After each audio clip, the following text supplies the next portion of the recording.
Bom dia, gente. Meu nome é Arita, você está no Dobradinha Literária e feliz Dia das Mães, tá? Para todas as mamães do coração. Hoje é domingo, Dia das Mães. Um beijo para minha mãe, que depois eu espero que assista meu vídeo, tá? Para todas as mães que são mães alguma coisa, né? Mães do coração, as professoras que trabalham, que no fundo também fazem um certo papel materno no fim da história, né? Enfim, um beijo para todas as mulheres que passaram pela minha vida, que fizeram a diferença, que foram minhas mães, mulheres que cuidaram de mim no trabalho, mulheres que cuidaram de mim na escola, mulheres que passaram, me ajudaram, foram importantes naquele momento, foram mães, com algum olhar diferenciado, mas estiveram ali e fizeram uma diferença na minha vida. Então, beijo para todas. Hoje eu quero responder uma tag, tá? A tag, eu acho que eu nunca respondi uma tag aqui no canal e a tag que eu quero responder hoje é essa aqui, ó. 10 livros que me influenciaram. Eu fiz uma seleção muito grande e eu já vou avisar que o próximo vídeo eu vou fazer a minha primeira bookshelf tour aqui, tá? E antes de tudo, mostrar os livros que me influenciaram. Eu queria dizer que alguns não são os originais, porque tem muita coisa, mas eu vou representar aquilo através daquele livro, tá bom? Então, 10 livros que me influenciaram, eu vou começar com o número 10, tá? Eu vou subindo, então o número 1 é o top para mim, tá bom? Número 10, eu quero representar por esse livro aqui, tá bom? Os contos de fada, tá? Na questão dos contos de fada, eu acho que tudo que eu tenho na minha mente, que eu consigo passar para os meus alunos, para todo mundo que me acompanha no trabalho, contando histórias, de alguma maneira, os contos de fada mudaram a minha vida. Primeiro, eu tive toda aquela carga de ilusão, de emoção dos contos de fada que toda criança recebe na escola. Minha mãe é professora, então eu também recebi essa influência, tá? E depois o outro lado, os textos originais, o texto integral dos contos de fada, como os verdadeiros escritores quiseram passar uma mensagem que às vezes não era tão cor-de-rosa assim, né? Mas essa mudança para mim foi muito válida. Então, número 10, os contos de fada, tá? Passados contos de fada, deixa eu pegar aqui. O meu número 9 foi esse. O Código da Vinci, do Dan Brown. Por que o Código da Vinci? É algo diferente, coloca em questão uma série de dogmas, de ideias, é ficção, não é ficção, os mistérios na Igreja Católica. Eu não vou questionar a religião aqui, mas o jeito desse cara escrever, que ele me deixou sem ar até o final, na última página, e me fez pensar mesmo que não seja a realidade, ninguém tem como dizer nada, mas isso aqui me fez repensar uma série de coisas. Então, para mim, olha, o Dan Brown, a escrita do Dan Brown é muito legal. Esse cara foi perseguido pela temática que ele escreveu, tá? Igual eu falei, não vou discutir religião aqui, mas assim, ele me fez repensar certas coisas, pesquisar outros autores. E foi muito interessante. Mesmo que muitas pessoas digam assim, não é verdade o fato que ele coloca, datas erradas históricas, tá, isso é ficção, tudo bem. Mas ele levantou aí uma pulguinha atrás da orelha de um monte de gente. Então, Código da Vinci, do Dan Brown. Número 8. Ai, é tão difícil classificar, mas eu vou colocar esse aqui. Peter Pan, tá? Esse é o texto original, ele foi traduzido pela Ana Maria Machado, qualidade muito alta, né? Ana Maria Machado nem questiona. Então, o livro Peter Pan, de J.M. Barrie, ele foi escrito num contexto muito legal, em que uma época em que as pessoas eram muito travadas, contextos sociais, mulher tinha que ter uma postura, o homem não podia. Quer dizer, era tão difícil assim um homem ter uma amizade com uma mulher sem ser julgado pela sociedade, simplesmente almas afins, amigas, ela viúva, ele casado, mas a montagem dessa história é lindo. Assista o filme Em Busca da Terra do Nunca. É muito interessante. É a história do escritor, tá? Então eu tenho essa capinha aqui e o que é legal é que depois fez um concurso aí, né? mais divulgado na Europa, em que eles queriam uma continuidade disso aqui, né? Uma continuação. E uma menina venceu e escreveu Peter Pan Escarlate. Eu tenho aqui. Vocês vão ver na minha Bookshelf Tour, tá bom? Então, pra mim, olha, 10, 9, 8, né? E oitavo, Peter Pan. Às vezes a gente não quer crescer, a gente quer fugir, né? Então, eu adoro Peter Pan. Adoro, adoro. E eu não me vejo na pele da Sininho, eu me vejo na pele do Peter. Às vezes, quando eu fico estressado, me sinto Capitão Gancho. Mas ok. Número 8. Número 7. Número 7. O Físico, do Noah Gordon. Os livros do Noah Gordon eu conheci através de uma colega, tá? A literatura dele eu não sabia, não conhecia. Não tinha fuçado, né? Na época não. Eu li primeiro Xamã, tá? Por influência de uma colega que cantava no mesmo coral que eu. E Regina, beijo, tá? O Noah Gordon, e depois eu fui ler o Físico. Mexeu muito comigo a questão do Noah Gordon com o Xamã, porque fala de uma época em que tinha muita guerra entre brancos e índios americanos, e ele surdo, né? Mas a história dele não vou encaixar agora, mas essa daqui mexeu muito, porque era medicina na época medieval. Tem poucas resenhas desse livro na internet, tá? Tem uma resenha maravilhosa no Lido Lendo, tá? Dá uma olhada lá da Isa, eu vou deixar o link aqui embaixo depois. Mas é muito legal, ela faz uma referência boa sobre esse livro. Então, o Gordon, ele escreve sobre a história de um garoto que tem uma vida desgraçada, coitado, sofre pra caramba, e ele vai se aproxima desse físico, porque não era médico, né? É como físico, né? Alquimista e tal. É muito legal, tá? Então, o Físico de Noah Gordon, tá? 10, 9, 8, 7, 6. Sexto lugar. Livro modinha. Desculpa falar modinha, mas assim, eu chorei rios, tá bom? Então, tá aqui, ó. A Cabana, tá? É um outro livro que, como o Dan Brown, me fez pensar nessas questões do divino. Por que a gente sempre coloca as figuras divinas, essa coisa da Trindade, Deus, Jesus, Espírito Santo, sempre na mesma. Por que não ter uma outra visão? Tá, a história é muito legal. O cara perde a sua filha e ela nessa cabana, ele não se conforma e tal, ele recebe uma carta, um convite para voltar aqui. E aí a história toda acontece, tá? Então, leiam a Cabana.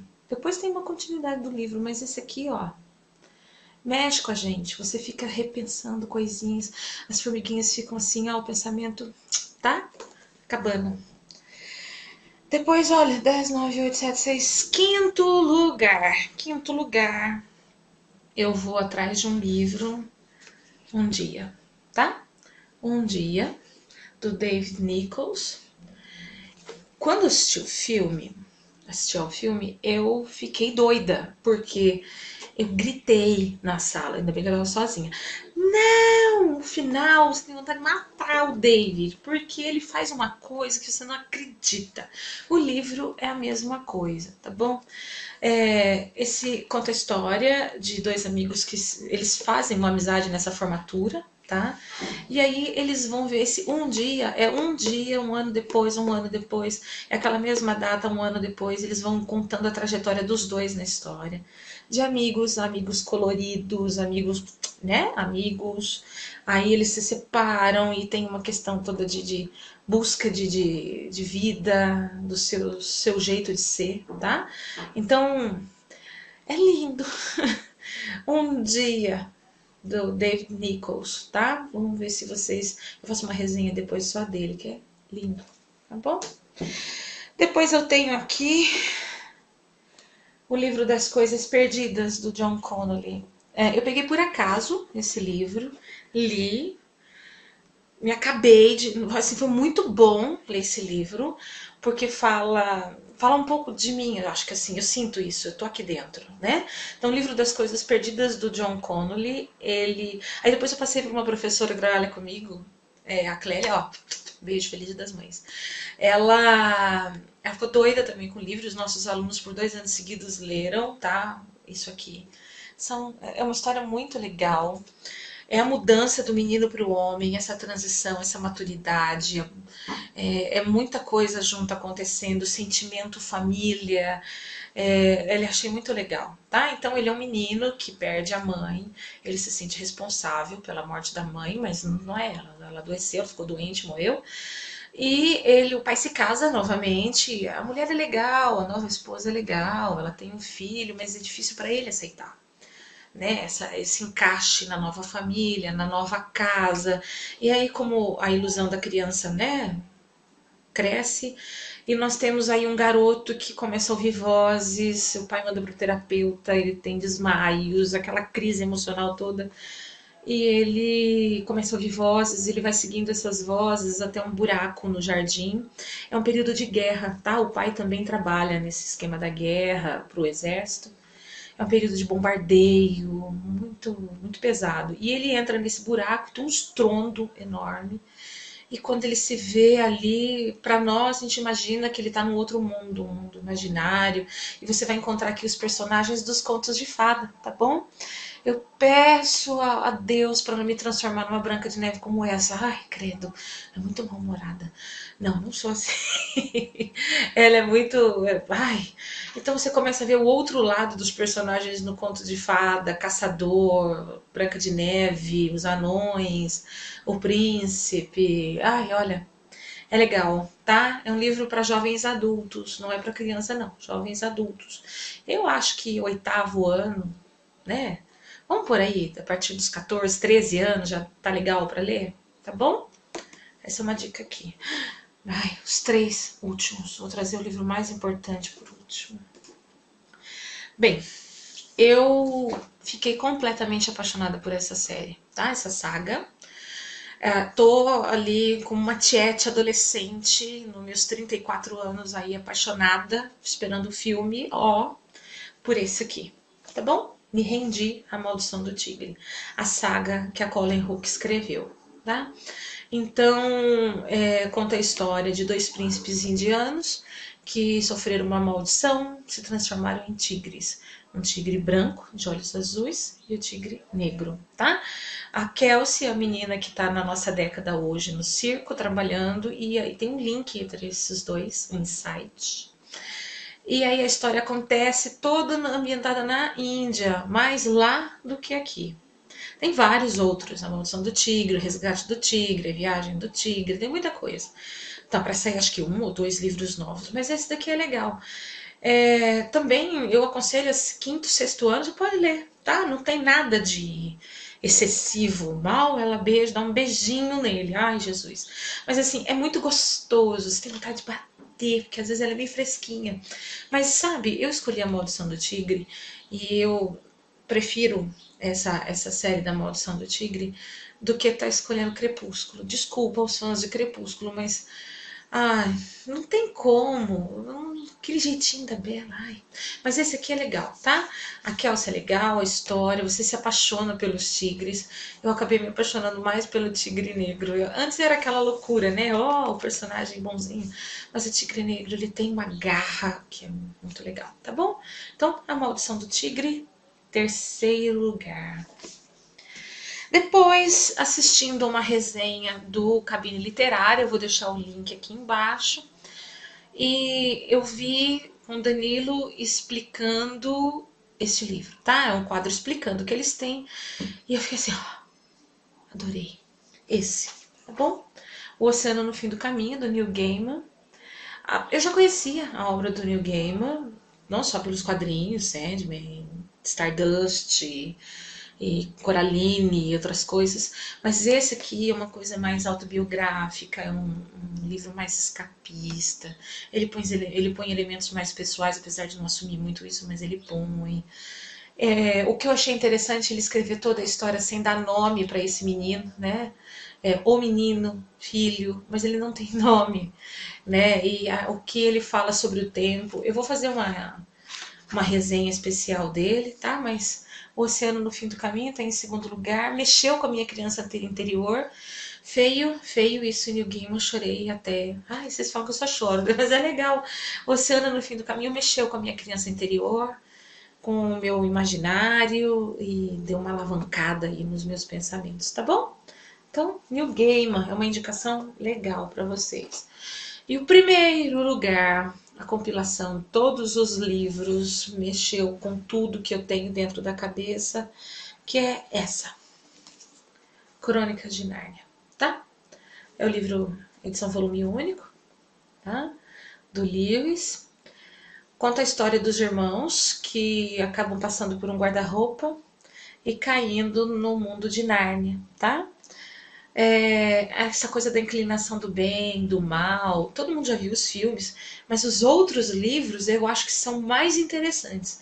O processo de criação de Nárnia, quando eles estão grandes, o Cavaleiro e seu Menino, tem outros livros aqui que não foram valorizados pelo cinema, que eu acho que deveriam ter pela própria explicação do mundo de Nárnia, da onde vem, né? Eu achei muito legal. Então, número um para mim, os livros que me influenciaram, as Crônicas de Nárnia. Todo mundo fala assim, ah, por que você não coloca um livro mais culto, um livro mais, né, pesado, outra temática? Poxa, eu trabalho com adolescentes, eu gosto, eu tenho que tentar enxergar ter uma outra visão em cima desse mundo deles. Eu não fui muito modinha, eu trouxe umas ideias diferentes, tá? Mas eu espero que vocês tenham gostado. Então essa tag está respondida. Dá uma olhada nos links aqui embaixo, que eu vou passar da onde eu tirei essa tag, tá? Os 10 livros que influenciaram. Vou colocar lá o explicando do pessoal do Cabine Literária, tá bom? E eu espero vocês para o próximo vídeo que eu vou fazer a minha Bookshelf Tour, tá? Beijo, tchau!